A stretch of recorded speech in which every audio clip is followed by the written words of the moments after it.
사람들이 부들부들 떨고 있습니다. 추워서 떨고 있는 것이 아닙니다.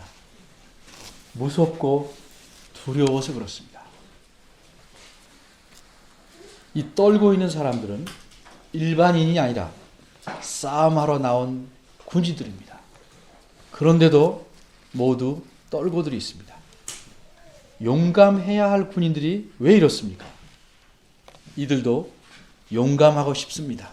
하지만 적군의 장군을 한번 보고는 기가 꺾였습니다.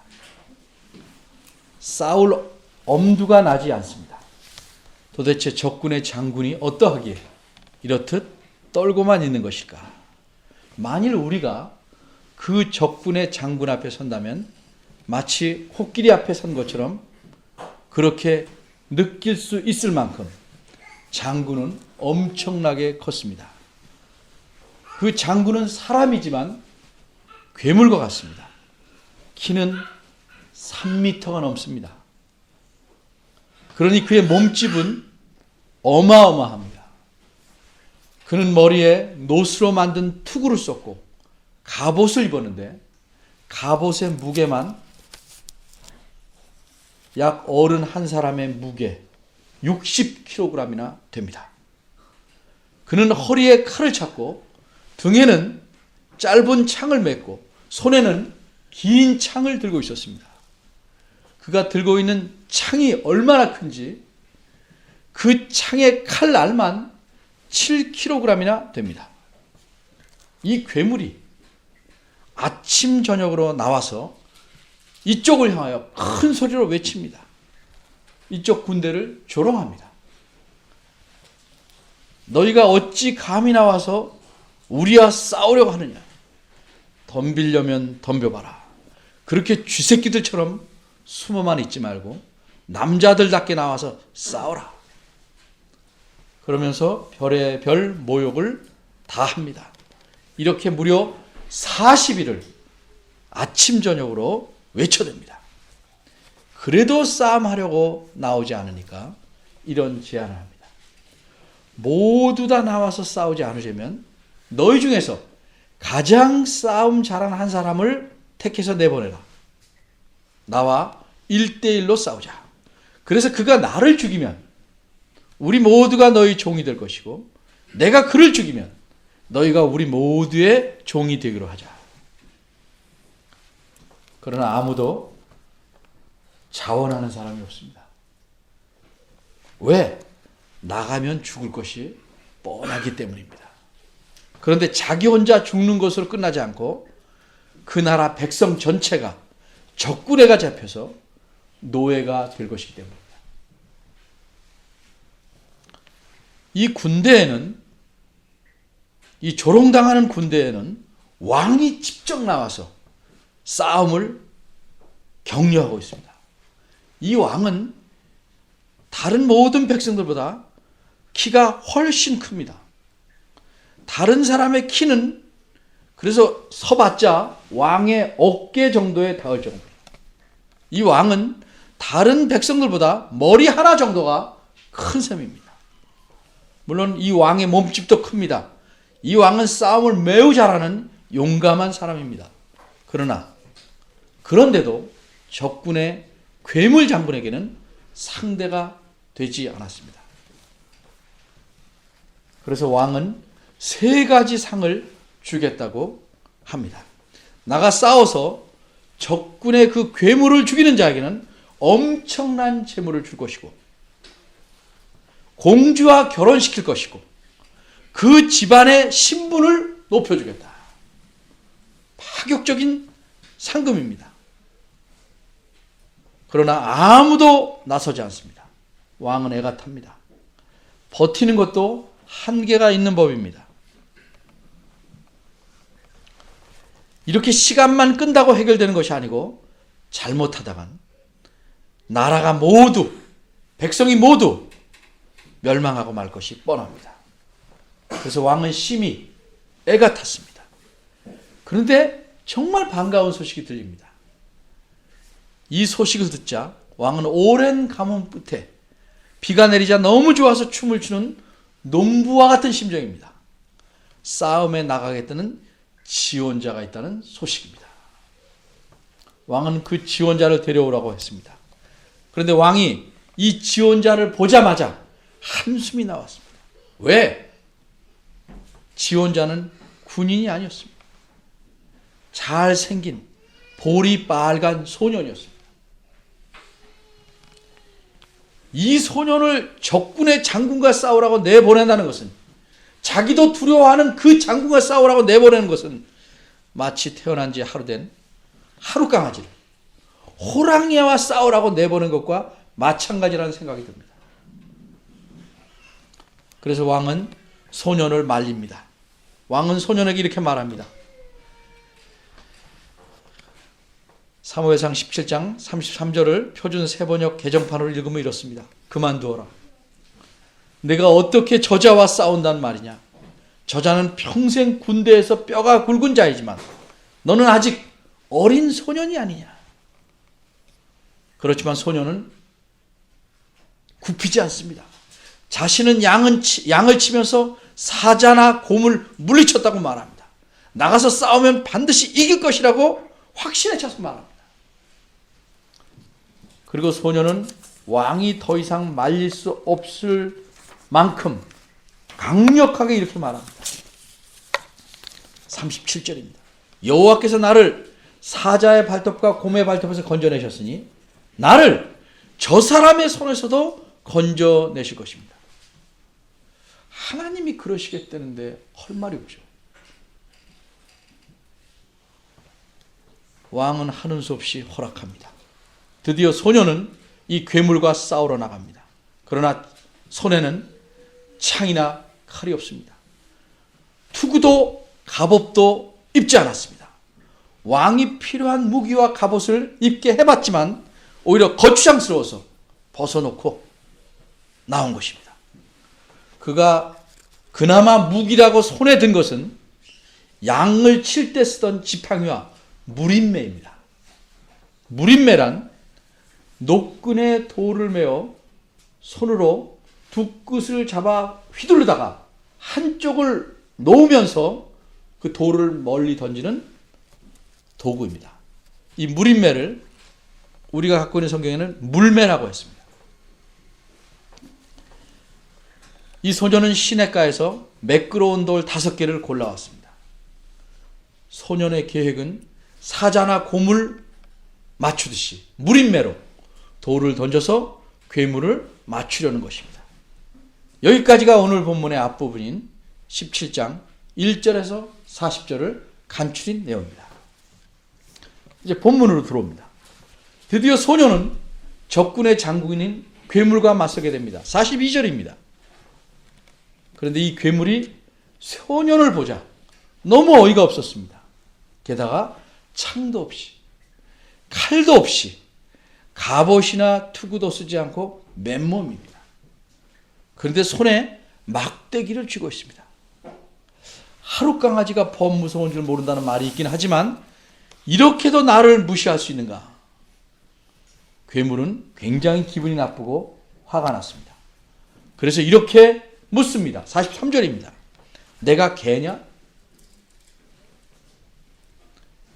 막대기를 가지고 내게 나아오다니. 그러나 어쨌든 소년이든 누구든 간에 자신과 싸우러 나왔으니 살려둘 수는 없습니다. 44절입니다. 그래서 괴물은 소년에게 내가 너를 죽여서 내 몸뚱이를 새들과 들짐승의 밥으로 주겠다고 말합니다. 그런데 소년도 물러서거나 위축되지 않고 오히려 더욱 당차게 말합니다. 46절입니다. 그게 아니라 내가 너를 쳐서 내 머리를 베고 내 군대의 시체들을 공중의 새와 들짐승에게 밥으로 주겠다. 말대로 되면 얼마나 좋겠습니까? 그곳에 있던 사람들은 아마 한 사람도 빼놓지 않고 적군이나 아군이나 누구든지 이제 곧 저 소년의 머리가 땅에 떨어져 버릴 것이라고 생각했을 것입니다. 48절입니다. 괴물이 점점 소년에게로 그 육중한 몸을 이끌고 힘차게 오고 있습니다. 가까이 오자 소년은 오히려 괴물을 향하여 빨리 달려갑니다.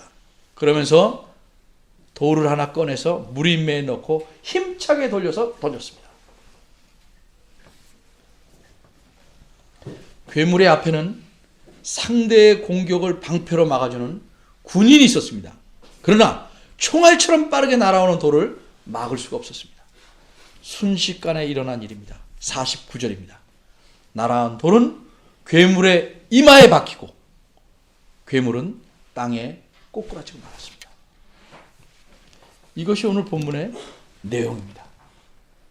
어린이들도 다 알고 있는 이야기일 것입니다. 성경에 기록된 가장 재미있는 이야기들 중에 하나인 다윗과 골리앗의 이야기입니다. 그런데 이런 이야기가 성경에 왜 기록되어 있을까요? 용감한 다윗처럼 우리도 용감하라고 써놓았을까요? 다윗이 용감한 건 사실입니다. 그러나 다윗처럼 우리도 용감하라고 써놓은 것은 아닙니다. 물론 우리도 용감하게 살아야죠. 그런데 용감하라고, 이걸 보고 용감해지라고 써놓은 것은 아닙니다.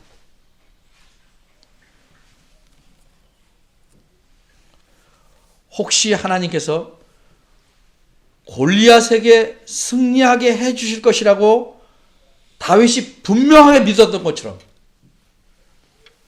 우리도 튼튼한 믿음을 가져야 한다고 써놓았을까요? 물론 다윗의 믿음이 튼튼한 것은 사실입니다. 우리도 믿음이 튼튼하면 좋습니다. 그러나 우리가 다윗의 믿음을 본받으라고 이 이야기를 성경에 써놓은 것은 아닙니다. 또 어떤 분은 이렇게 말하기도 합니다. 이 세상에는 골리앗같이 우리가 도저히 헤쳐나갈 수 없는 어렵고 많은 일이 많지만, 어렵고 힘든 일이 많지만 다윗처럼 하나님을 의지하는 믿음의 물맷돌을 힘차게 던져서 골리앗을 물리치고 나아가야 한다고 합니다. 그럴듯하게 들립니다. 그럴듯하다고 다 맞는 것이 아닙니다. 이런 식의 해석들은, 이런 식의 설명들은 한마디로 우리가 다윗을 본받아야 한다는 것입니다. 바꿔 말하자면 오늘 본문을 기록할 목적은 성경을 읽는 사람들이 다윗을 본받게 하기 위해서 써놨다고 보는 것입니다. 그러나 안타깝게도 이것은 틀린 말입니다. 성경을 이런 식으로 이해하기 때문에 그리스도인 우리의 생각이 바뀌지 않는 것입니다. 우리의 신앙이 자라지 않는 것입니다. 그리스도인이 아닌 사람과 차이가 없어지는 것입니다. 우리가 성숙하게 자라나는 성도가 되지 못하는 것입니다. 모든 종교는 누구를 본받자라고 말합니다. 기독교는 그런 종교가 아닙니다. 그러면 오늘 본문을 기록한 목적은 무엇일까요? 바꿔 말하면 우리가 이 본문에서 무엇을 알라고 이 이야기를 기록해 놓은 것일까요? 우리는 성경을 하나님 말씀이라고 합니다. 이것이 무슨 뜻입니까? 한마디로 말하면 성경은 하나님께서 하나님 자신을 드러내주는 말씀이란 뜻입니다. 성경을 정말 그렇게 생각한다면 성경은 어떤 본문에서든지 하나님을 드러내주는 겁니다. 사람을 본받으라고 하는 것이 아닙니다. 성경은 어떤 본문이든지 기본적으로 또 우선적으로 하나님이 어떤 분이신지를 알려주려고 기록한 것입니다. 오늘 본문도 마찬가지입니다. 따라서 오늘 이야기에서는 다윗에게 초점을 맞추고 다윗을 본받자는 식으로 이해한다면 그것은 성경을 하나님 말씀이 아니라 인간의 말, 사람들이 써놓은 책 정도로 이해하고 그렇게 바꾸는 것입니다. 하나님의 말씀을 사람의 말로 떨어뜨려 버리고 마는 것입니다. 좀 더 실감나는 예를 들면 운동기구를 사놓고 운동을 하지 않으면, 운동기구를 사용하지 않으면 빨랫대로 사용하는 것 같습니다. 빨랫대로 사용할 수도 있겠죠. 근데 운동기구의 역할은 못합니다. 성경 말씀에서 내가 본받고 싶은 것을 마음대로 찾아갈 수 있겠죠. 그런데 성경 말씀이 쓰인 목적대로 우리가 성경을 읽는 것이 아니기 때문에 성경을 통해서 얻는 유익을 전혀 누릴 수가 없는 것입니다.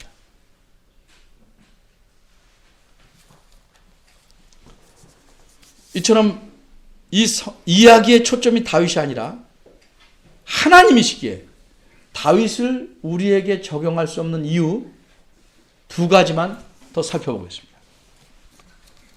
첫째로, 다윗이 이 싸움에 나서게 된 것은 단지 개인적인 자격으로 나선 것이 아닙니다. 우리가 이 이야기에서 우리와 연관을 시킨다면 오히려 이스라엘 군인하고 연관시켜야 됩니다. 다윗은 우리와 연관시킬 수 없습니다. 개인 자격으로 나선 것이 아니기 때문에 그렇습니다. 진정한 의미에서 이스라엘 왕은 하나님 자신입니다. 그런데 이스라엘 사람들은 하나님을 싫다하고 인간 왕을 뽑아주기를 원했습니다. 이렇게 해서 처음 왕으로 뽑힌 이가 이 이야기 속에 나오는 사울 왕입니다. 그러나 사울 왕은 하나님께 거듭 심하게 불순종함으로써 이 앞인 사무엘상 15장에서 하나님께 버림을 받습니다.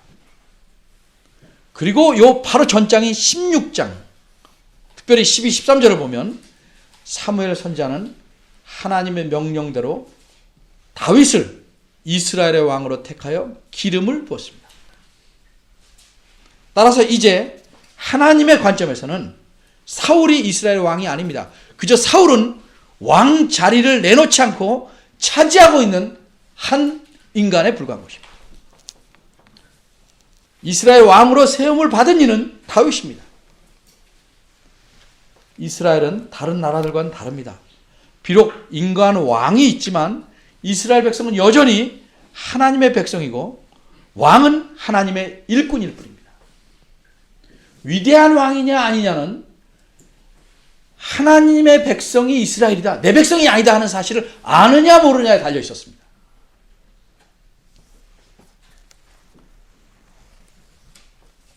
따라서 이스라엘 왕은 하나님 말씀에 절대적으로 순종함으로써 하나님이 다스리는 것을 잘 드러내야 합니다. 이처럼 다윗은 하나님께서 자기 백성을 원수들의 손에서 구원하기 위해서 보내신 구원자의 자격으로 왕이라는 공적인 임무를 갖고 골리앗과의 싸움에 나선 것입니다.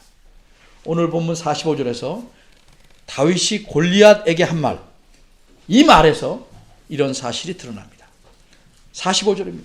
너는 칼과 창과 단창으로 내게 오거니와 나는 만군의 여호와 이름 곧 네가 모욕하는 이스라엘 군대의 하나님의 이름으로 네게 가노라. 이 말이 바로 다윗이 개인 자격이 아니라 하나님의 일꾼으로서 하나님이 보내신 구원자의 자격으로 이 싸움에 나서고 있음을 알려주는 것입니다. 그러기에 이스라엘의 왕인 다윗을 우리 개개인에게 적용할 수 없는 것입니다. 두 번째로는 다윗이 골리앗에게 승리한 것은 다윗 자신의 능력이 아니었고 또한 다윗을 드러내기 위한 것도 아니었다는 사실입니다. 다윗이 이 전쟁터에 나가게 된 것은 단순히 우연의 일이 아닙니다. 이 세상에 우연이란 하나도 없습니다. 다만 그 일의 배후를, 그 뒤를 볼 수 없는 우리 인간의 눈에 우연으로 보일 뿐입니다. 조금 전에 말씀드린 대로 하나님께서는 사무엘 선지자를 통해 다윗을 하나님의 일꾼으로 기름 부으셨습니다. 그래서 하나님께서는 다윗에게 왕으로서 행할 첫 번째 임무를 하게 하시려고 그의 환경을 섭리하신 것입니다. 다윗의 아버지가 다윗에게 전쟁터에 나가 있는 형들의 안부를 알아오도록 시켰습니다. 이 일의 배후에는 하나님께서 자기 백성 이스라엘을 적군의 손에서 구원하시고자 하는 크고 놀라운 구원 계획이 있었던 것입니다. 그래서 하나님께서는 다윗을 자기의 일꾼으로, 즉 이스라엘의 구원자로 선택하신 것입니다. 그래서 하나님은 다윗으로 하여금 하나님을 전적으로 신뢰하고 골리앗과 맞싸우게 하셨고 다윗에게 놀라운 승리를 주신 것입니다. 물맷돌 하나로 정확하게 갑옷이나 투구로 가려지지 않은 아주 조그만 틈새인 이마에 명중하게 된 것이, 그리고 그것이 그 돌이 맞고 떨어지는 정도가 아니고 이마에 박혀서 그 괴물을 한 방에 쓰러지게 한 것이 우연이라고 보십니까?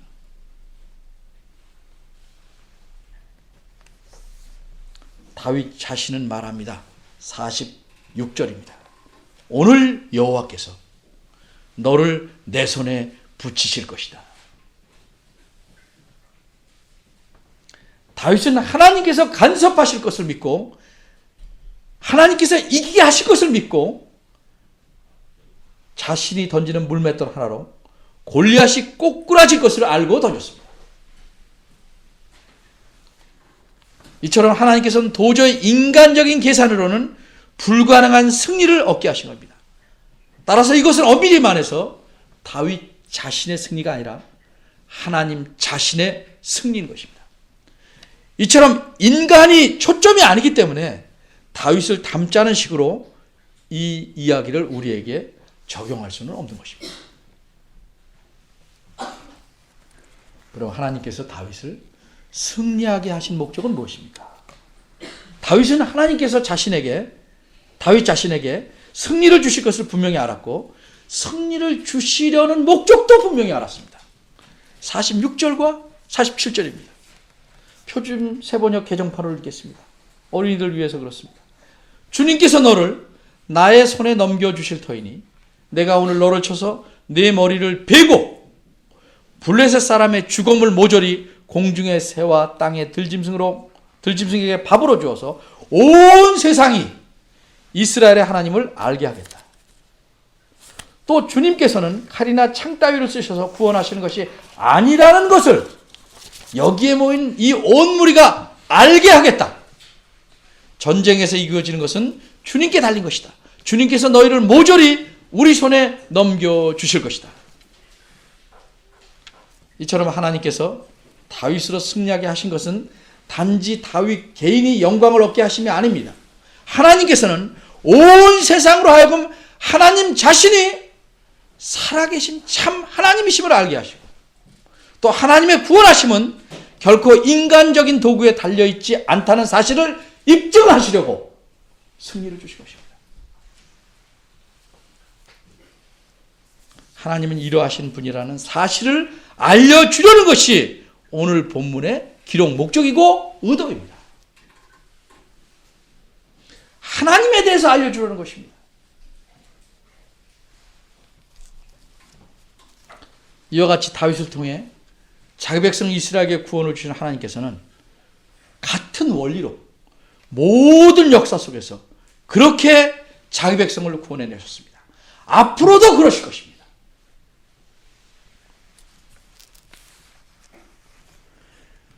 그리고 하나님께서 마침내 인류 역사상 가장 큰 승리를 자신의 독생자 그리스도를 통해 얻게 하셨습니다. 그래서 자기 백성을 위한 구원을 완성시키셨습니다. 이처럼 하나님의 모든 백성의 구원자로서 이 세상에 오신 그리스도께서는 하나님 백성의 대표자로서 그들의 죄를 한꺼번에 짊어지시고 십자가에 죽기까지 순종하심으로써 단번에 우리를 포함한 모든 하나님의 백성의 구원을 이루신 것입니다. 여러분 생각해 보십시오. 가룟 유다 속에 들어가 예수님을 팔게 한 자가 사탄입니다. 누가복음 22장에 나옵니다. 예수님을 십자가에 죽게 함으로써 사탄이 승리를 얻은 것 같이 보였습니다. 그러나 죽으신 예수님을 하나님께서는 사흘 후에 살리심으로써 자신이 살아계신 하나님이심을 만방에 드러내셨고, 하나님의 구원이란 건 창과 칼, 무력 같은 인간적 도구가 아니라 하나님 자신의 절대적인 능력에 달려있음을 보여주셨습니다. 이런 하나님은 지금도 살아계십니다. 영원히 살아계셔서 자신의 이 은혜롭고 놀라운 능력으로 자기 백성 우리들을 구원해 가십니다.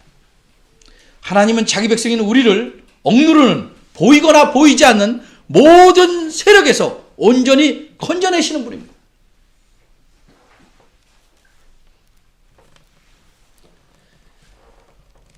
하나님은 우리로 하여금 구원의 입구만을 통과시켜 놓고 모른 채 하시는 분이 아닙니다. 하나님은 우리의 구원의 모든 과정을 친히 이끌어 가시는 분입니다. 하나님의 백성의 모임인 교회가, 또 하나님의 자녀인 우리 각자가 아파하며 고통에 짓눌리며 억압의 세력에 짓밟힐 때 우리는 어떻게 해야 되겠습니까? 사실 우리는 어찌할 바를 모를 만큼 연약합니다. 그러나 하나님에게는 길이 있습니다. 하나님은 강하십니다. 그래서 모든 일을 다 자신의 뜻대로 이루어 가십니다. 하나님께서 친히 영원히 우리와 함께 하시며 우리 눈에서 눈물을 씻기시는 그날, 아픔과 고통과 슬픔이 없고 기쁨과 찬송과 감사함이 있는 그날, 하나님 나라가 온전히 임하는 그날이 이를 때까지 하나님의 백성을 누르고 해치는 세력은 계속됩니다.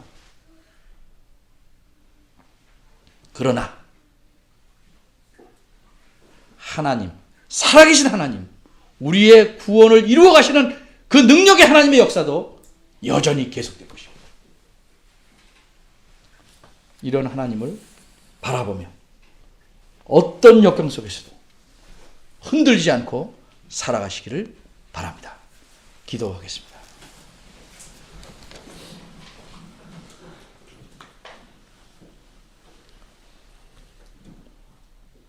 아무것도 모르던 저희들을, 죽은 자와 같은 저희들을 은혜로 살려서 자신의 자녀로 삼아주신 하나님,